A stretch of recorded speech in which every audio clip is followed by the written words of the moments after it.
Hello guys, welcome back to my channel. आज का हमारा टॉपिक है register of the directors and the key managerial personnel and their share holding. Section 170। आइए देखते हैं इसमें क्या है। Company is required to maintain register of the directors and the key managerial personnel and the share holding under section 170 of the act. Under section 170 में क्या है, जो कंपनी है उसके रजिस्टर को मेंटेन करना पड़ेगा डायरेक्टर्स का और अपने की मैनेजरियल पर्सोनल का और उनकी शेयर होल्डिंग का। ठीक है। Every company shall keep at its registered office register containing the prescribed particulars of its directors. हर कोई कंपनी रजिस्टर्ड ऑफिस में एक रजिस्टर को रखती है, मेंटेन करके रखती है, जिसमें कि सारे प्रिस्क्राइब्ड पर्टिकुलर्स होते हैं डायरेक्टर्स के, उनके शेयर होल्डिंग के, उसके की मैनेजरियल पर्सनल की। जो प्रिस्क्राइब्ड पर्टिकुलर्स होते हैं उनमें डिटेल्स होती है, सिक्योरिटीज़, कोई भी सिक्योरिटीज़ हो सकती हैं जो कि उनके द्वारा हेल्ड की गई हैं कंपनी में, उनकी होल्डिंग में, सब्सिडरी में, ये सब्सिडरी ऑफ इट्स होल्डिंग में, एसोसिएट में, कहीं पर भी। In this respect, Rule 17 of the Companies Appointment and the Qualification of the Directors, Rules 2014 is relevant. इसके लिए इन्होंने कहा है कि इस रिस्पेक्ट में रूल 17 है जो है वो रेलिवेंट है। It prescribe the following particulars to be included in the register. ये क्या चाहते हैं, कहते हैं कि ये प्रिस्क्राइब करते हैं कि ये फॉलोइंग पर्टिकुलर्स जो है इंक्लूडेड हो रजिस्टर में। डिन, ऑफ कोर्स डायरेक्टर्स की बात आ रही है तो डिन तो चाहिए ही चाहिए, ठीक है ना। उसके बाद है इन्होंने प्रेजेंट नेम और surname is full. Of course आपका फुल नाम विद सरनेम, कोई फॉर्मर नाम अगर पहले था वो भी, और अगर सरनेम फुल तो फादर मदर नेम, अगर आप मैरिड हो तो आपके स्पाउस का नाम, sir name in full, date of birth, आपका रेजिडेंशियल एड्रेस प्रेजेंट या परमानेंट दोनों। ठीक है। फिर उसके बाद नेशनैलिटी आपकी, ऑफ ओरिजिन आप कहाँ के हो, ठीक है ना, और डिफरेंट है तो भी आपको बतानी है। ऑक्यूपेशन आपकी, date of the board resolution in which the appointment was made, date of appointment and re appointment in the company, जो डेट है बोर्ड रेजोल्यूशन की जिसमें अपॉइंटमेंट बनी है, और डेट ऑफ अपॉइंटमेंट और री अपॉइंटमेंट इन द कंपनी। ठीक है ना। तो आपको ये सब कुछ उसमें डिटेल्स देनी होंगी, और आपको अगर आपकी सीजेशन हो रही है ऑफिस की, रीजंस की, उसकी, ऑफिस ऑफ द डायरेक्टर और की मैनेजरियल पर्सनल हेल्ड और relinquished in any other body corporate.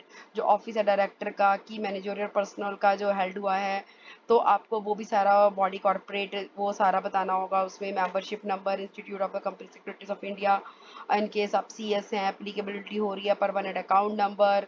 ठीक है ना। इन केस ये की मैनेजरियल पर्सनल के लिए होता है जिनके पास डिन नहीं होता, because DIN is for the directors. In addition to the above details the company shall include the register the details of the securities held by them. कितनी सिक्योरिटीज हैं उनके पास, होल्डिंग सब्सिडरी या फिर subsidiaries of the companies holding या फिर associate companies में, number and the description, फिर उसकी नॉमिनल वैल्यू की कितने कितने हैं और कितने रुपए तक की हैं, क्या डिस्क्रिप्शन है उनकी वो, और डेट ऑफ एक्विजिशन कब उन्होंने ली थी, प्राइस और कंसिडरेशन जो भी उन्होंने दिया था, और डेट डिस्पोजल की, प्राइस कंसिडरेशन रिसीव अगर हुई थी तो वो कितने की हुई थी, क्यूमुलेटिव बैलेंस या other securities held after etch transaction, mode of acquisition of securities, mode of holding physical or in a dematerialized form, and whether securities have been pledged or any encumbrance has been created on the securities।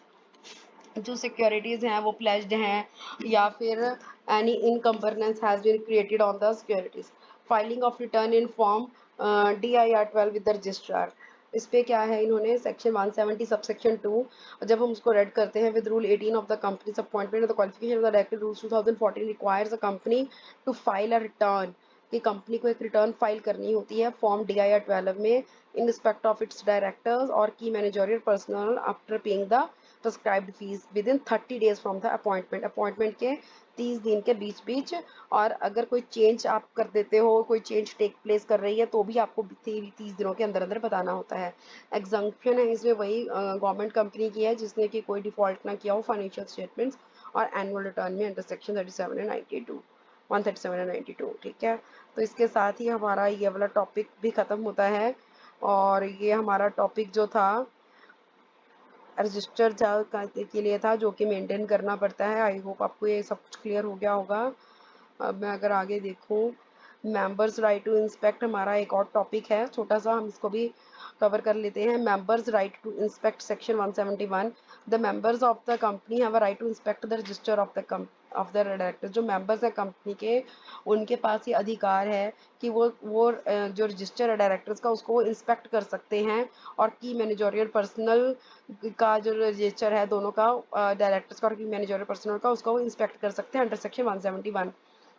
Timing for inspection इन्होंने दिए हैं कि business hours की, जो भी register है जो भी केप्ट है इंस्पेक्शन के लिए वो सिर्फ बिजनेस आवर्स में ही अवेलेबल होगा टाइमिंग इंस्पेक्शन के लिए। जो मेंबर्स हैं उनके पास राइट होगी to take the extracts there from and copies there from the request. अगर उनको उसमें से कुछ चाहिए, कोई कॉपी चाहिए या कुछ एक्सट्रैक्ट कुछ उसको चाहिए, तो वो एक रिक्वेस्ट फॉर्म करेंगे। रिक्वेस्ट में के बाद वहाँ से वो ले सकते हैं और फिर same will be provided to them with in 30 days free of cost. और फिर 30 दिन के अंदर अंदर आपको जो चीज़ आपने जिस चीज़ के लिए रिक्वेस्ट किया आपको वो चीज़ दे दी जाएगी।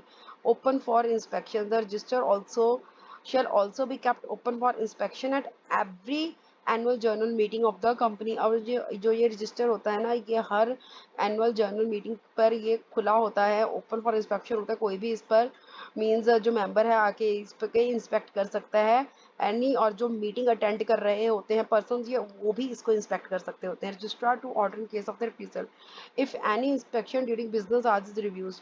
अब सपोज कोई इंस्पेक्शन दे लेकिन वो बिजनेस आवर्स पे लेकिन फिर भी रिफ्यूज हो गई, और जो कॉपी रिक्वायर्ड है वो सेंड नहीं करेगी 30 डेज के अंदर अंदर। आपने या फिर किया, आपने इंस्पेक्ट तो कर लिया, आपने एक रिक्वेस्ट कर दी मुझे ये चीज़ चाहिए, आपको 30 डेज बीत गए, आपको नहीं मिली, ठीक है।